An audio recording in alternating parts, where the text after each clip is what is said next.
وكذلك أوحينا إليك روحا من أمرنا ما كنت تدري ما الكتاب ولا الإيمان ولكن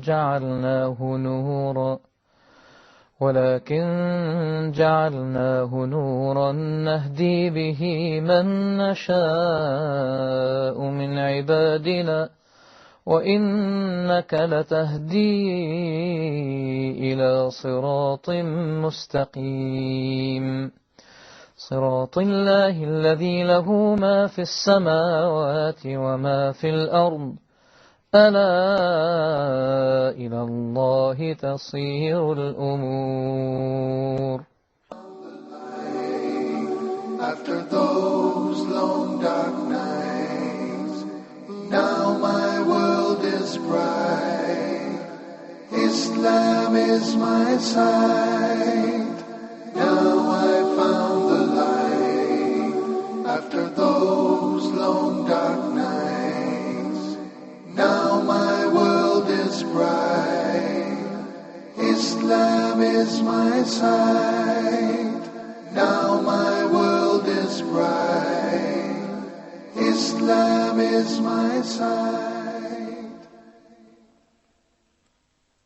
To all our viewers around the world, Assalaamu alaykum wa rahmatuallahi wa barakatuhu, and welcome to this week's edition of The Straight Path. I'm your host, Fuad Muhammad. Well, tonight on The Straight Path, we are privileged to have a very special person with us, one that was born into a Christian family, all the way from Texas, America. He is now one of the biggest da'is, calling everyone actually who he meets to the word, to the truth, to Al-Islam. Who's the special guy? Shaykh Yusuf Estes. Assalamu alaykum, Shaykh, and welcome to the show. How are you? Alhamdulillah.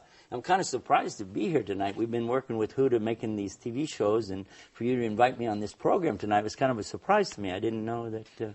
Really? Well, actually, we have something bigger than that for you. Really? You want to make some more shows, right? Actually, bigger than that, Sheikh. You know, we've been working on that one called, it's called Beauties of Islam. Mm-hmm. The one is called Ramadan Reminders, and then we got the one called the Muslim Mailbox. But actually, Sheikh, we didn't call you here to talk about the shows. No? No. We want to know how a Christian preacher became a Muslim. Everybody asks me this story. You sure you want to hear this? Again and again. Again and again. Ever since 1991, so many people ask me this, I decided to put up a website on the internet that tells the story. Yeah, in the story on there, it's actually true. It's so true. But even now when I read it, I start crying. Because I remember how I used to be and how I am now. And I remember that man who helped me get to Islam. But I'm getting ahead of myself. If you want to know, I can tell you this story. It all started when my father told me that we're going to start doing business with a man who's from Egypt. Oh, really? I got excited. I said, okay, Egypt, that's the land of the pyramids and the Sphinx. You know, they call him Abu Hol. Yeah. And this is going to be like Nile River, and was that the Cleopatra? Yes. I said, I could just see business cards now with those pyramids on it, camels and all this kind of... And then my father, he says, and he's a Muslim. Muslim. I said, a what? He's Muslim? Oh. I was thinking, of all the things. I said, Dad, you know we can't do business with a Muslim? He said, why? I said, because my father knew these TV evangelists. Maybe you heard of some of them, like Jimmy Swaggart and Jerry Falwell and all these different guys. And he knew them. And the things that they said about Islam, the way that they used to put down Muslims in the Quran, and the horrible things that were being said. And by the way, not true, but I didn't know that. So I'm saying to my father, these guys are hijackers. They're kidnappers. They don't believe in God. They worship a black box in the desert. And they kiss the ground 5 times a day. So my daddy's saying, no, you got to meet this guy. He's really nice. We're going to do business with him. And I said, I'll meet him on one condition. He said, what is it? I said, we do it my way. He said, what's your way? I said, okay, I want to come from church. It's got to be on Sunday. And then what I'm going to do, I'm going to come to him. I'm going to stop and eat or nothing, directly to him. And I will have my cross. I used to wear a cross on my belt loop, about that big. Okay? And I had a Bible that I carry under my arm all the time. and I have a cap on my head, and across the top of the cap it says, Jesus is Lord. And that's the way I want to meet this guy. Well, my dad said, okay, Sunday it is. Okay. We had a store in the mall in a place called Grand Prairie, Texas. And so in the store, we go to meet him on Sunday, Now, I was ready for this guy, and I imagined, what's this guy going to look like? He's going to be wearing one of those long white robes, and he's going to have a big outer garment thing, what they call a bisht over that, and he's going to have a turban on his head, and he's going to have an eyebrow that goes all the way across from one side to the other, a huge bushy beard that he'll have, and a big sword that he's going to be carrying. I think I was looking for somebody that's a cross between Attila the Hun and the Ayatollah Khomeini. I had no idea. So when my father took me in, I was nervous, Here, I'm going to meet this guy. Oh, he's going to be a Muslim. Oh, boy. But I'm going to hold the faith of Christianity high in front of this guy. We went in the door, And my father said, here he is. I said, where's the guy, And he brought him over, and I said, this? Because he wasn't wearing any clothes like I was thinking. He was wearing normal, everyday clothes, like you're wearing, And he didn't have even a beard. And he didn't have any hair. Actually, he's bald-headed. Oh, really? And I said, this man is... And he had something Egyptians have. Not all people in the world have this thing. Oh. But Egyptians have something very special What's called that? ibtisam. Ibtisam. Well, you know what is ibtisam? Smiling. Smile. He has a big, beautiful smile. And I couldn't help but be caught by this smile. And when I shook hands with him, I said, this is a nice guy. I don't know why, I just felt like he's a nice guy, Forgot everything about being Muslim. It just kind of went out the door just by meeting him. I like to mention this because I want Muslims to know that you need to get out, meet people more. Don't be so reserved. Don't be scared. Don't be afraid to be yourself. Yeah. Because when more people meet Muslims and know real Muslims, then they'll know that this baloney that's going on in the media is just that, a bunch of baloney. But anyway, I'll come back to this story because you asked me. Next thing, immediately after I meet him, hello, how are you? I said, do you believe in God? Just like that. He said, well, yes. I mean, God, though. Do you believe in God? He said, yes. I said, yeah, but the God of Adam. You know about Adam? Yes. Abraham? There's a funny story about this, but I'll tell you later about Abraham. There's something very key about this. Okay. He said, yes. I said, Moses? He said, yes. David? Solomon? Yes. So you believe in all those? Oh, okay.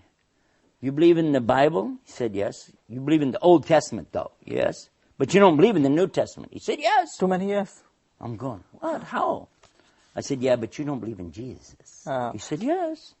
I'm going, what? That's not what we heard. I did not hear it that way. I said, yes, but you don't believe he is the Christ, the Messiah. He said, yes. I'm going, wait a minute. But you don't believe he's with God. He's going to come back in the last days. He said, yes. I said, this guy's going to be easy. I can convert this guy. Immediately, I took him out to have a cup of tea. And we sat together in a little cafe right by my dad's shop. I remember reading that that I was actually, why did you take him out for that cup of coffee after you met him? Because I was going to convert him.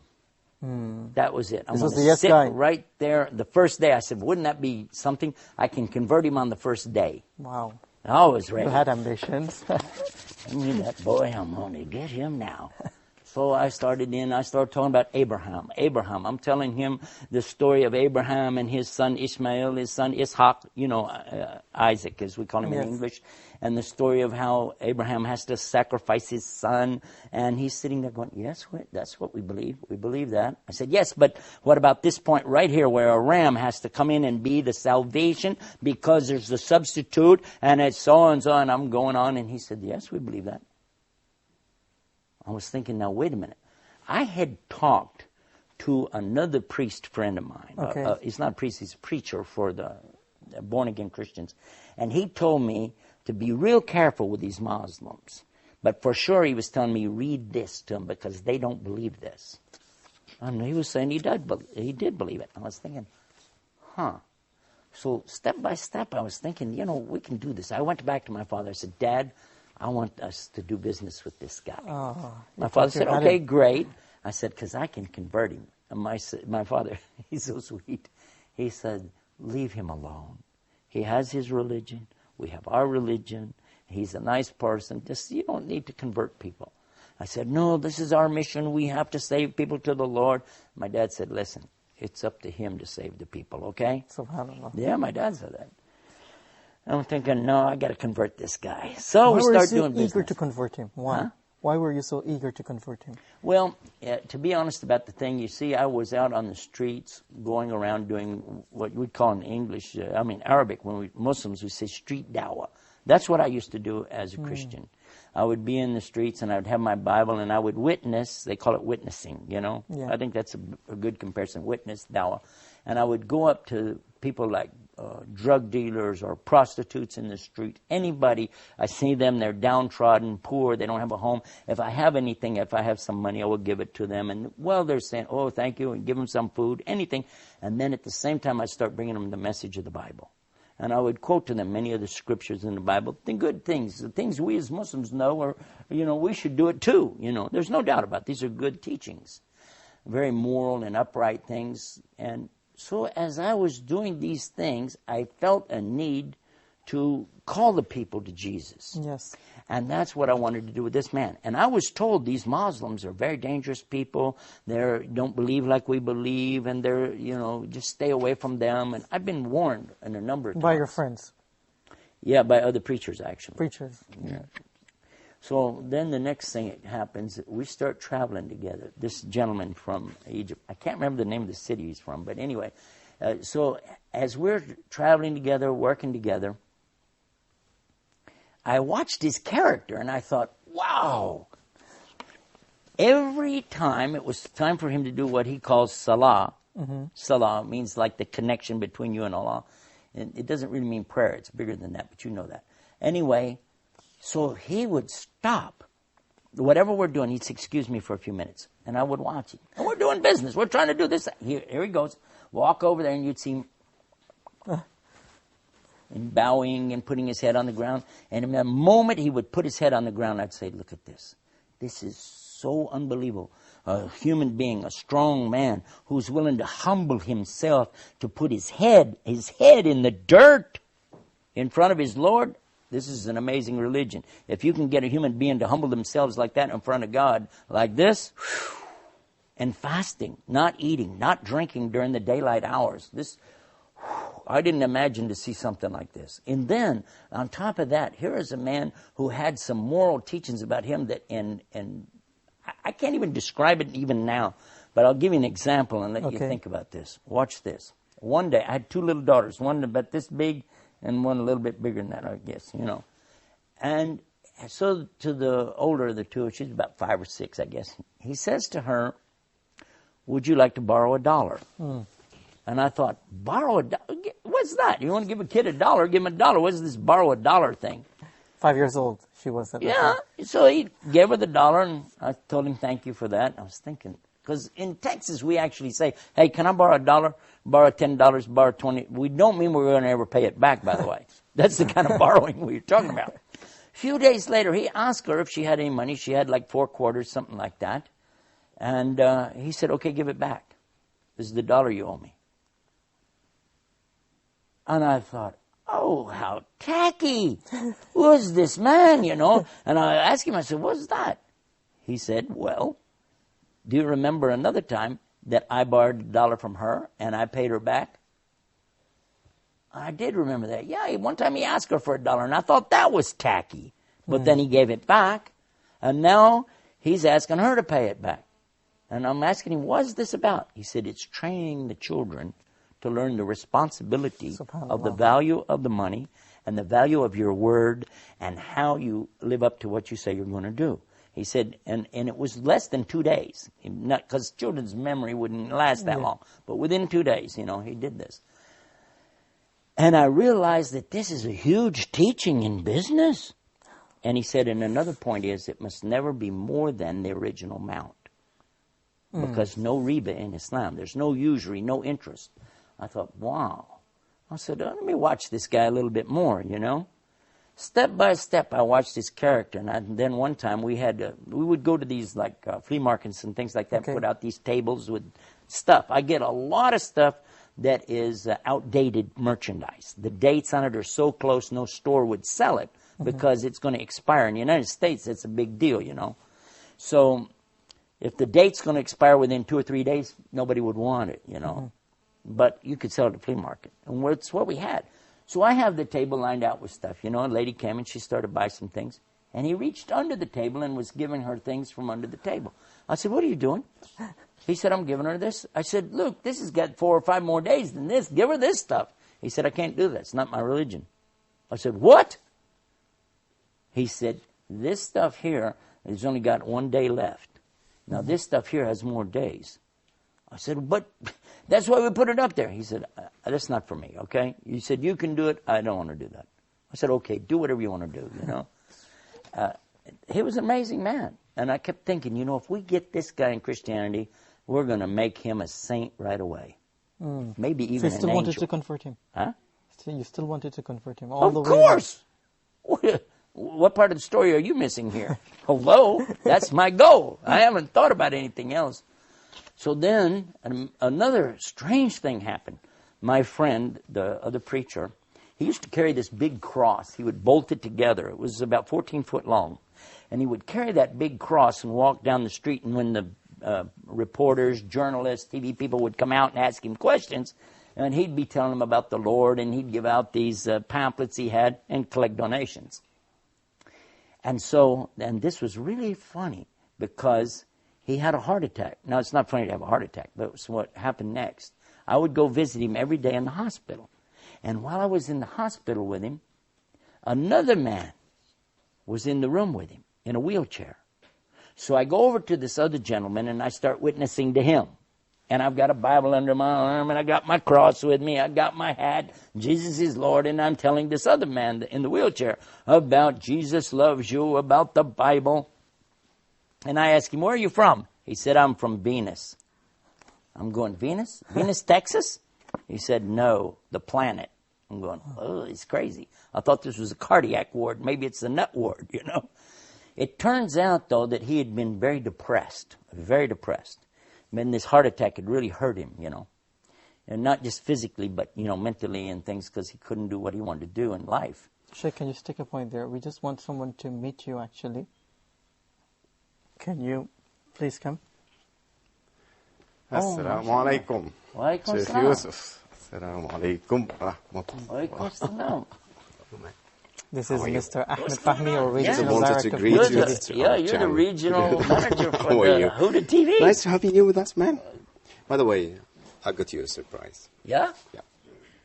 Guess. Surprise. Guess I don't know, some Hold more on. programs? Just hold on. What? 1 second. He's the regional Manager, it's regional director of the Huda, yeah. Yeah, in Cairo. Here we go. Do you know this guy? Muhammad? السلام عليكم ورحمة الله حبيبي شيخ يوسف. What? How are you? Oh my gosh. Unbelievable. How are you, brother? I can't believe it. It's a long time. يا أخي.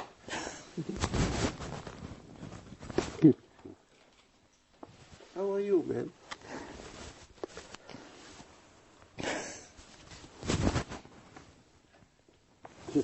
This is the guy I'm talking about. I know. Okay. Surprise, huh? Take your When did you seat guys do this? so he can join the show. Is this a real show? Are we already on TV? Yes, we are. Shaykh Yusuf, just put it on. I got to go. بسم الله But continue the show. Jazakallah Yeah. khairan, Mr. Ahmed Fahmi. Would you like to tell the viewers who this guy really is? Have a seat. It's been a long time. How are you? Alhamdulillah. How about you? I'm talking about you. I'm sitting here. You know that. It's been there. Have the you been time. here listening to this? I've been just trying to make a surprise for you. I know you were here I'm surprised. in Egypt. I'm surprised. For sure. Alhamdulillah.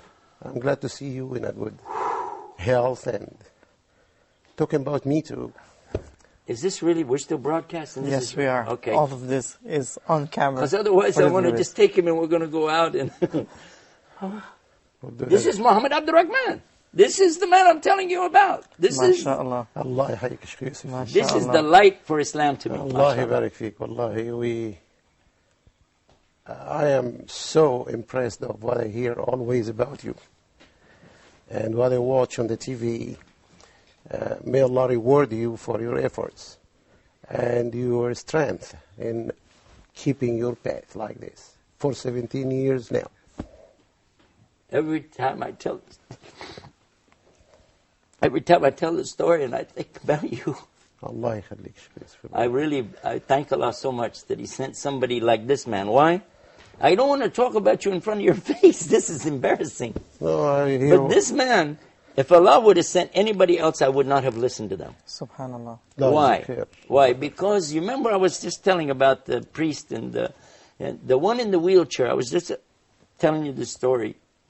This man was in a wheelchair, and it turned out he was a Catholic priest. Okay. So when I was witnessing to him, he said, okay, I want to confess something to you. And I said, don't confess to me, I'm not a priest. I'm not even a Catholic. He said, I know that. I am a Catholic, I am a priest. Okay. And I was shocked. You remember? Yeah, I remember. Father Peter Jacobs. Peter Jacobs, yeah. I remember him very well, yeah. When he got out of the hospital, I asked him to come and live in the house with us. And in the meantime, we brought Muhammad to live in the house with us. We had a big house out in the country. Okay. We called it the little ranch. Okay. Yeah. And this You time you remember were the new in ranch? America. Midlothian, huh? This time you were new in America. Yeah, less than 1 year. Less than 1 year. Yeah. Sometimes he would say words I didn't have a clue what he was saying, but he'd be smiling. I'd be going, yeah, I guess. You know, he was still getting his English together. Oh, my God. You're Texan. Oh, and then what happened? Yeah, I'm so, I don't know if I can remember what we're doing even here now. This shocked me. Okay, you met the guy in the hospital. Oh, yeah. He said he's from Venus. Yeah, well, that's what happened. After I found out he was a Catholic priest, I realized that, you know, he didn't like me coming and preaching to him as a Protestant Christian, you know. Anyway, when he came to live with us, I was telling him about this guy is a Muslim living with us. Let's convert him. He's telling me, actually, as a Catholic priest, we had to study Islam. I know about Islam. I said, you do?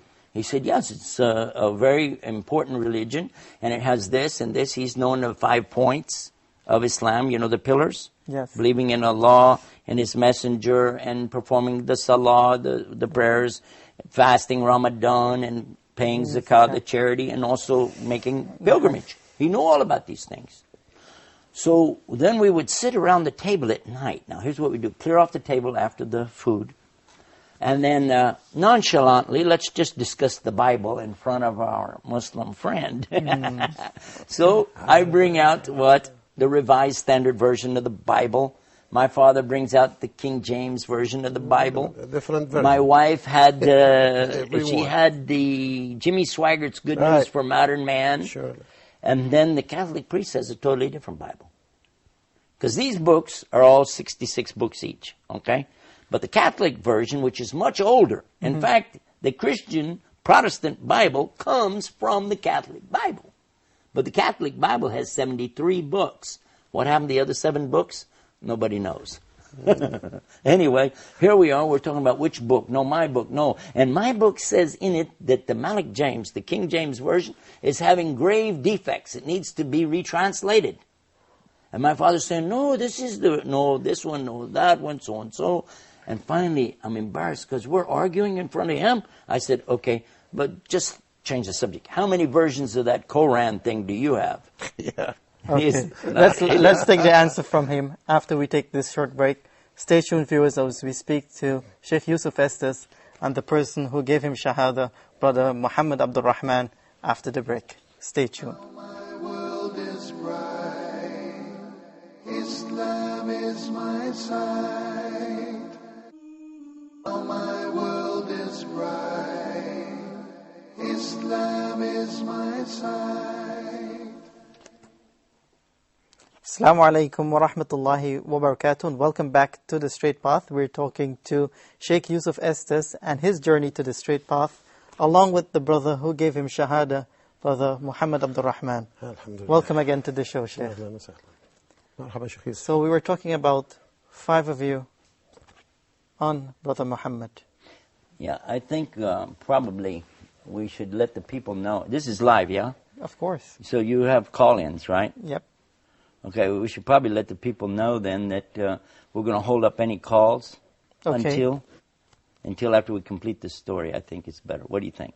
Of course. I'm not trying to tell you how to run the show, but it just, So the next thing that happens, you see, after the Bible, Quran thing, because he says the Quran only has one version.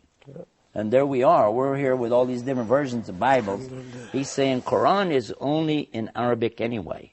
You can have all the versions you want in translation, and they're not Quran. None of us would ever consider somebody gives you a Islamic ruling from a translation of Yusuf Ali.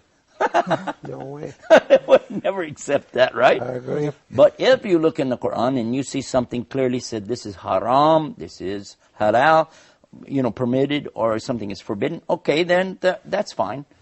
So he's saying there's only one version of Quran, it's in Arabic language. And I felt like, okay, that was a dumb argument. I wish I had never brought that one up. So the next time we're sitting around, okay, let's go this way. I have another idea. Okay. In the meantime, my preacher friend has already told me, I talked to him on the phone, I went to his house, he said, stay away from that Muslim.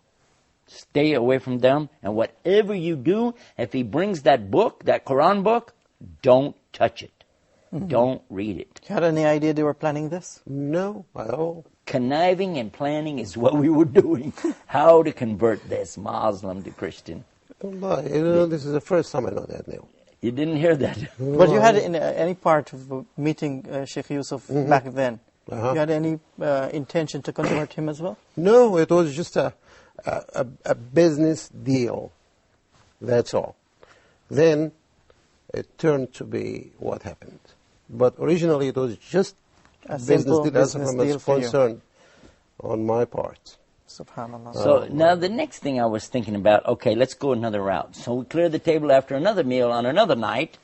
This time, let's talk about God. We believe in God, the real God, the God of Adam and Abraham. And he's going, yeah, just like he'd said before. And then he asked me, how do you explain Trinity? Because I said, God is one. And he said, this is what we believe. He said, and that's it. We don't have anything more than that. But you have a Trinity, so how do you explain it? So I had this idea. I'm going to explain. You remember? Yeah. The apple, tufah. Yeah. The apple has the skin on the outside. Yeah. It has the white meat inside. And inside of that are the seeds. Sure. So these 3 things make one apple. 3 things make one God. Father, Son, Holy Ghost. And then he said, how many seeds are in there? Yeah. I remember. So next day, I'm back over talking to my preacher friend again. I said, the apple thing didn't work. He said, I told you, stay away from these Muslims. They're going to hurt you. You're going to get a demon, son. You're going to get a demon, a shaitan, Yeah. So I said, no, come on, man. Give me another. He said, use the babe, egg. Tell him about, I said, okay, egg. So the next time I'm telling him, the egg, it has the white shell. Inside the shell is the white of the, and then inside of that is the yolk. Yeah. 3 things, 1 egg. Got him here. Got him. No, he said, what if it's a double yolk? You know when it has 2 yellows? Yes. You see an egg do that sometime? He said, does your God become 4? Ooh. And what if it's rotten? An egg could be rotten. Then you have Do you want a God that can be rotten? of course not. Yeah. And you're comparing Allah to an egg, for crying out loud. This is an unbelievable thing. And so then it comes the subject of comparing God to a family. Like a man is a husband and a wife and a child. The 3 make one family. It's the family of God. Well, what if you have some more kids or twins? Or what if you get a divorce? You want a God that can get a divorce? No, you don't want that. So we're going through these different stages of how to explain something. Finally, I'm about exasperated. I tried the finger. You know the finger? Yeah. When it's 1 finger, but you go like this. 1, 2, 3 parts makes you compare God to your finger. What's this? SubhanAllah. Trying everything possible. Yeah, and then finally, the water. You've heard of the water one, right? Yeah, I remember. The water is like this. Water is 3 things. It is a liquid. It is a gas when it's a vapor, when it becomes steam. And also it's a solid when it freezes. 3 things. All in one. Except what? They can't be all 3 at the same time. Yeah, that's right. So now what will you do? How will you so finally, I'm going to throw it back on him. I said, well, what do you guys say about it? And what did he read? Surah Ikhlas. أعوذ بالله من الشيطان الرجيم بسم الله الرحمن الرحيم قل هو الله أحد الله الصمد لم يلد ولم يولد ولم يكن له كفوا أحد. Now, the meaning, when he explained the meaning, this is what got me. But while he was saying it, we were in the car. Yes, I remember. And you were reciting, and I told you, stop, read it again, say it again. You said, why? You don't know the Arabic. I said, no, something is beautiful. I don't know what you said. You started crying. You don't know Arabic. I remember that. Many times I saw other people like me who they hear the Arabic in the Quran. They don't know Arabic, but they start to cry because it's Allah's speech.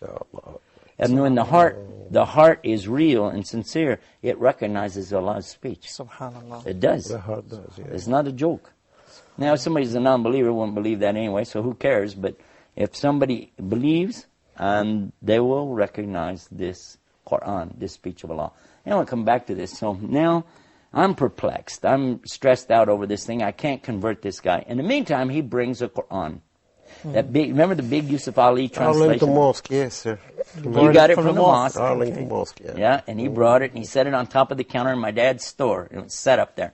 And I'd look at it, and he said, do you want, I said, no, that's okay, you know. And when he wasn't looking, you see, I went over and I looked at it, and I remember my friend's warning, don't read that book. So I said this little prayer in my heart before I touched it. Oh God, protect me from any evil while I read this book. Now, any Muslim knows that that's exactly what we always say anytime we go to the Quran. Every Muslim does that. A'udhu billahi minash shaitanir rajim. I seek refuge with Allah from the cursed devil. And then we begin to read the book. Exactly. I didn't even know I was doing the right thing. I opened it up. And what I read? Surah Fatiha. Subhanallah. Anybody that knows Surah Fatiha, they knows this, how beautiful it is. It said, Bismillah-hir rahim Alhamdulillahi Rabbil Alameen, Rahmaan-nir Maliki Yawmiddin. Iyaka nabudu wa iyaka nasta'in.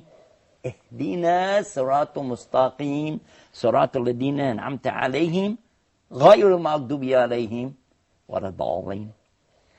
And this man sitting right here is the one who taught me how to recite that. I remember the first day. I remember the first day when you said, would you like to learn how to do this? And you were teaching us Bismi, Bismi, Bismi. And we were saying Bazmi? No, Bismi. Yeah. Bozmi? Yeah. No, Bismi, Bismi, Bismillah, Bismiwa, Bismillah, Bismillah. And finally we got Bismillah-hir rahmaan-nir. I said, wow, that's good. He said, no, that's just the first part. Yeah. But it said Bismillah-hir rahmaan-nir. Alhamdulillah Rabbil Alameen. It took us like 2 days to get that. Wow. Yeah, I remember that. But we were so excited. Hundreds of times until in Arabic, and he's a Texan, you know. Careful now. Don't mess with Texas. No, I'm not messing with it. Because I am one of them, so I can mess with them. The next thing that happens, though, the Catholic priest, he asked Muhammad, can I go to your church? Meaning the masjid. He went with you. You remember that?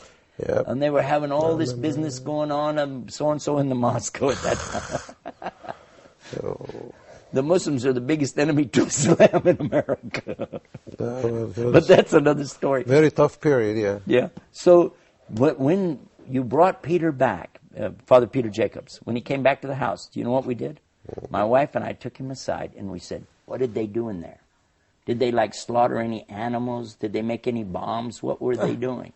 He said, no, they came and they stood and they were bowing, prostrating on the ground, sitting, and then they left. I said, that's it? He said, that's it. Salatul Subh. They just came and prayed and left. That was it. So I said, And all this time you had no idea? No, that they are doing something in my, behind me. but in the same time, I started feeling motivated to explain Islam to these guys. They had so many questions. Okay. So that meant something to me. Okay, so you're starting now. It's not just a business deal now. I give it more. No, it's not only a business, just business anymore. It became just something else together with the business. What was the point? Changing that intention that you really wanted to tell them about Islam? Well, every time we want to just close that file, of religious debates and comparisons and all this stuff, which sometimes never ends and might create problems and difficulties and hardships, even amongst the good people if they are ignorant. But I notice that these people are not ignorant. They have a lot of knowledge in the area of religions. Mm-hmm. So actually it became a matter of the picture of Islam in their eyes. They're talking so much about it. And then I had to just start getting them the right picture. SubhanAllah. And you just become clear. MashaAllah, you did an conscious. excellent job. Allah is the shit. So, okay, go ahead, sir. Well, I was just thinking that when we took that priest aside and we were asking him, what do they do, what do they do? And he was telling me, nothing, they just prayed. And I said, what kind of music did they have? And he said, they didn't have any music. I said, like, remember, I'm a music minister. That's Yes. my job in the church. I said, how can you worship God without music? So I didn't know anything about Islam. Really, I didn't. I thought I knew something. I didn't know anything. But then, you know, we started all thinking and asking. As he said, we asked a lot of questions, and we weren't trying to debate anymore. We were just trying to learn. What does Islam say about this? What does it say about a man and a woman's relationships? What does it say about fathers and sons and daughters? Even adoption. Once they said that they had an adoption story. So many things. But then the Catholic priest asked you again to go the next week. Right. Yeah. This time they didn't come home until very late at night. And when they came home, here the priest, he got out of the car. You got out. I recognized you right away. But who is this guy with you? Because he was wearing a long white dress. He had a pillbox cap on his head. I said, what did you do? Did you become a Muslim? Yeah, no, and he said, Ashhadu an la ilaha illallah, Ashhadu Muhammad Rasulullah. So look at this. A Catholic priest becomes a Muslim. Now here I am telling my wife about this at night. We were just about to go to bed. Yeah. I was all excited. I was, and I'm telling her, look, this Catholic priest became a Muslim. What are you thinking about Allah, the Quran, so and so? She said, I want a divorce. Oh. I said, huh? She said, I want a divorce. I said, why? She said, a Muslim can't be married to a Christian. I want a divorce. I said, wait a minute. Whoa, I didn't say I want to be a Muslim. I will never be a Muslim. No. Don't worry about a divorce. Besides, Muhammad told us a Muslim woman can't be married to a Christian man. Yes. But if I became a Muslim, we could still be married. It's the Muslim woman that can't be married to the Christian man. Mm-hmm. She said, that's exactly what I'm talking about. I want to be a Muslim. I said, what? I wasn't ready for that. And then I said, wait a minute. Hold on, there's good news here. Because I really did like Islam. I didn't know how to tell anybody. I wanted to say, I couldn't. So I said, okay, I too wish to be a Muslim. That's the good news. I'll be a Muslim too. She said, I don't believe you. I said, no, I'm telling the truth. She said, no, you're a liar. I said, I'm not lying, I'm telling the truth. She said, you're either a liar right now, or you were a liar 5 minutes ago when you said you didn't want to be a Muslim. Either way, you're a liar. I was shocked. I said, what am I going to do? So I went downstairs. Actually, she was throwing me out of the house. And I was thinking, how did she throw me out of my father's house? I went down and I woke you up. Oh, she was throwing you out of the house? She was, yeah. Wow. And I went down and got you. That's when we walked around that night. Yes. Walked all of those back roads, all through Midlothian. You remember? Yeah, the ranch. Until the sun started coming up. And I'm asking him a million questions. Mm-hmm. And finally he said it like this. He said, it was a beautiful thing he said. It's not between you and me anymore. It's not between you and your father. My father was a minister, by the way. He said, it's not between you and your wife. This is between you and your Lord. You need to go talk to him. And he let me go. And he went off to pray Fajr. And I went off and I put my head on the ground in the same direction I'd seen him do that. And I said, let me do what he did. And with my head on the ground, I said these words, oh God, guide me. And when I lifted up my head, I knew I needed to be a Muslim. I went in the house. I went upstairs. I made a shower. I came down, and in front of this man right here, and that Catholic priest, I made my shahada. I said, Ashhadu an la ilaha illallah, Ashhadu an Muhammad Rasulullah. A few minutes later, my wife comes down with hijab on her, and she did the same thing. Subhanallah. She made her, and a couple months later, my Yeah. dad accepted Islam. Yeah, And that's before wow. she died, my stepmother accepted Islam. And my children grew up as Muslims. So Allah this khayr. one man right here, wallah, may Allah accept it from Allah him. yakhallik. Allah accept from him. Allah is- Okay, This I have a man question is for you, brother. responsible Yes, for brother. all of us. Actually, the telephone was going crazy, so we Tfaddal, have to tfaddal, take ahlan some wa calls sahlan. now. Ahlan wa We have sahlan. Brother Mahmoud from Egypt. Assalamu alaikum, Brother Mahmoud. Go ahead. وعليكم السلام ورحمة الله وبركاته. وعليكم جزاكم الله السلام. خير. All Sheikhs, the Shaykh Yusuf, Shaykh Muhammad, جزاكم الله خير. أهلا وسهلا يا I'll أخي. be quick as possible to let people the chance. I want something that I want your opinion about. I have someone who is Catholic from Memphis, USA. I just had a small story with him. He just asked me once on the internet. He asked me if I'm a Muslim, and I said yes. He asked me a strange question. He asked, when you take over the world, can I still be Christian and pay jizya? And I told him, why do you say that? Because he said, because I know this is the fastest growing religion, and you're all going to take over the world. So I kept back with this guy, and I showed him few of your material in your website about Islam being the same message Jesus had, and he finally admitted that Jesus is the prophet and that Allah is one, alhamdulillah. But when I talk to him about Islam, he hesitates and say that he needs more time. And it's over a month now. I don't know what next step to do Okay. with him. And so if you may give Okay, got the advice. point, Brother Mahmoud. That Yeah. was Brother Mahmoud from Egypt.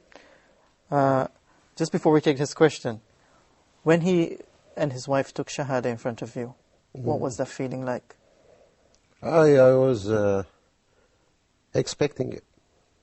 You were? It came gradually Ah, in every day sunrise. subhanallah. Whenever I will pray, finish the prayer, look at their faces changing, looking at many questions about why do you go towards Mecca, as if a business of a person who wants to get involved, just asking about the details. I'm saying that for the first time in front of you, but that I had my own feelings as well. I didn't know And that. my impressions, yes, I'm saying that for the first time. But I noticed for a period of time before you take Shahada, that thing was going to happen. You did? You knew Yes, that? sir. One time I Increasing caught on this daily man basis. Yeah. in the night. I caught him in the night, and I saw him praying, so I asked him the next day, because I came downstairs for something. So next day I asked him, I said, I thought you guys only pray 5 times a day. He said, yeah. I said, okay, but you were praying in the middle of the night. Subhanallah. This man, I'm sorry to expose this La to the afu, people. barakallahu Sorry. feek. But Alhamdulillah. he's doing the Qiyamul Layl. And then later I find that this is how, if you want to see, I'm going to give the advice to our brother who Mahmoud just asked the question, and the answer is, if you really want to see people enter Islam, you sacrifice to Allah by what? Give dawah in the day, but give dua in the night. Subhanallah. Get up and cry to Allah. Oh Allah, guide these people. Allah, guide these people. Allah, you're the only one that guides. Guide them. And wallah, this man, wallah, I love you so much. Okay, we have another telephone call, Sheikh. Jazakallah khair. Brother Fasir from KSA. Assalamu alaikum. Assalamu alaikum, Shaykh Estes. Yes. Alaykum salam. Sheikh, from the time you have become a Muslim and till now, you have been doing dawah and converting people to Islam. Allah So bless you. I want to know, how do you change the radical image of Islam that the Americans have in their mind? Can you please clarify that for me? And I've always watched the lectures in India that you delivered on Peace TV. She's going to try to advertise another TV show on our show. Mashallah. Whoa! Huda Jazakallah TV, khair, Peace TV. Fasir Okay, from good KSA. news is, by the way, we all love each other and we're all working for the same God. Alhamdulillah. Yeah, so she was asking, how do you see the Muslims in America? Well, I think it's only fair to finish Mahmoud's answer about the Catholic person who's with him. First of all, you said he's been for a month. This man was patient with me for more than 3 months. But look at the reward he gets. He gets the whole entire family Jazakumullah and khair. all of us giving dawah. Who knows how Alhamdulillah. many thousands of people entered Islam and all waiting for you on the day of judgment. Barakallahu feek, ya Shaykh Yusuf. So, Thank you so alhamdulillah. I think so we be have another patient telephone and, call. Go ahead. Yes. Yes, Assalamu alaikum. Wa alaikum salam. much. Salam. Yes, I'd like to add some points here. Go ahead. I think we just lost that caller. I think so. Subhanallah. Well, you know what a lot of people do ask us, how do you feel after you get to Islam? Yeah. So maybe he was going to ask that question. And one of the things I will tell you is that when you come into Islam, everything is new, it's strange to you, and you're trying to adjust, you're trying to work your way around. That's another thing that Muhammad was aware of, and he was trying to help us adjust slowly, take it step by step, and learn as I was saying, he was teaching us slowly how to say the Fatiha, slowly about hijab, slowly about things. Take it as you can. And he never told us you have to do this, you can't do that. Circumcision is a subject that comes up. He didn't go into any of these subjects. Just take it slowly and understand what do you call it? Aqidah. Yes. The correct belief in Islam. Okay, we have Ihsan from the Kingdom of Saudi Arabia. Go ahead. Assalamu alaikum. Wa alaykum assalam. Wa alaykum salam. Hello. Hello? You are our teacher, man. Yeah, the problem is he's got his... I think, can you please lower the volume on your TV set? Yeah, when you Brother guys call Ihsan? him, be sure and you have to turn off the volume of your set. Rahman. أيوة يا أخي السلام عليكم. Assalaamu alaykum wa rahmatuallahi wa barakatuhu. Allah Azza wa Jal has made you, inshallah, a very rich person on the day of judgment, inshallah. جزاك الله ألف خير. And Brother Yusuf Estes, Allahu Akbar, may Allah increase the number of Brother Yusuf Estes in all over the world. Allahumma ameen. Jazakallah khair. Ameen. I mean, when you were in Dammam, Brother Yusuf Estes, last 2 weeks before, I had the chance to listen to your talk, the reality of Islam. Subhanallah. Allah bless you, brother. Allah increase your capabilities. Allah increase your capabilities. Allah Okay. increase your capabilities Wonderful. tremendously. Allahumma salli ala Muhammad wa barik wa sallim. As my Okay. message is over. Wa alaykum salam. Jazakallah khair, Brother Ihsan there from the Kingdom of Saudi Arabia. We're in the last minute of the show. Quickly, Brother Muhammad, Yes, sir. how do you feel seeing Shaykh Yusuf Estes as he is after so many years? Wallahi, I feel so much fortunate to have that thing happening to me like this and to that scale. Of course, I was so happy when he embraced Islam with the family. Nobody can deny that. It's Of very course. good. But what I never expected that he would go through all this boom in da'wah. I didn't say that to him before, sorry for saying that, but he did. I was, of course, watching and tracing. We were in touch. After he became a Muslim, I moved to Houston, Texas, from our area, Dallas. And then we split. Yeah. But by phone and all this stuff, Okay. we were. But now he went beyond what I thought he would, to be honest with you. Okay. I hear his news in wherever he goes and the number of people. Subhanallah. And so I see him like a rizq for me. Subhanallah. My director is telling me Big that I'm out of time. Shaykh Yusuf Alhamdulillah. Estes, Jazakallah khair for being with Maybe us. we'll do some more show for you. Of course, inshallah, maybe next week. Okay, I'll tell you what, let's do that. Are you busy next week? We can do What day? Well, I'll be more than glad to. Perfect. Okay. Jazakallah khair. Okay. Thank you very Great much, to see you. Shaykh Yusuf Estes. Shukran. Thank you very much, Brother Abdur Allahu Allah Rahman. hayek. For the viewers, Marhaba. that is Straight Path for this week. Thank you very much. Hope you enjoyed the show. Until next time, Assalamu alaikum wa rahmatullahi wa barakatuh. Now I found the light after those long dark nights. Now my world is bright. Islam is my sight. Now I found the light after those long dark nights. Now my world is bright. Islam is my sight. Now my world is bright. Islam is my sight.